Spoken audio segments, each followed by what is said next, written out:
Salve galera, beleza? Dando sequência aí nessa sequência de vídeos, né? Hoje o tema é estrutura de proteínas, ou estrutura das proteínas. Primeiro, se a gente fosse olhar a estrutura no microscópio, ela parece um novelinho de algodão, né? E primeiro, as proteínas são substâncias de suma importância para os seres vivos, porque ela desempenha várias funções, né?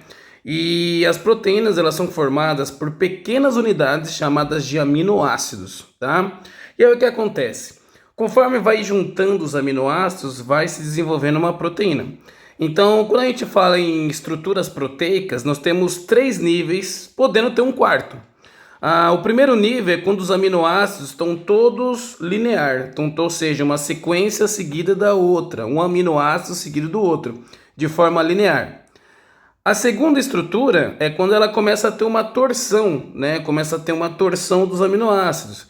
E a terceira é quando, de fato, a proteína já está totalmente enrolada e ela já está ativa. A gente considera uma proteína ativa quando ela está na sua estrutura terciária. A quaternária é quando junta-se cadeias. Então, por exemplo, eu tenho uma estrutura pronta aqui com uma outra aqui. Juntei. Isso é caracterizado como uma estrutura quaternária, tá bom? Quando a gente fala de sequências de aminoácidos, essas sequências elas são organizadas de forma genética, tá? Então nós temos lá 20 aminoácidos, então a sequência entre eles é organizada de forma genética. Só que pode ter alterações, pode ter, por exemplo, uma substituição, e normalmente essa substituição pode causar um problema. Por exemplo, o exemplo mais comum de substituição a nível de aminoácidos é quando você tem a substituição do glutamato pela valina, tá? Glutamato pela valina. Essa substituição afeta as hemácias, fazendo com que as hemácias fiquem de um formato de foice, resultando na anemia falciforme, que é uma grande alteração aí, né? Um grande problema, né? Um grande distúrbio aí a nível do sangue, a taxa de oxigenação e para a vida de um ser humano, né? Então a anemia falciforme, ela tem a sua origem a partir de uma substituição de aminoácidos, beleza?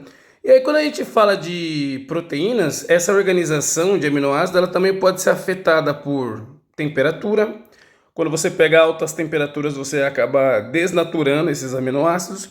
O exemplo é a clara do ovo. Quando você faz um ovo lá, né, você acaba desnaturando a clara e ela tem aquele aspecto, né, que é totalmente irreversível, tá?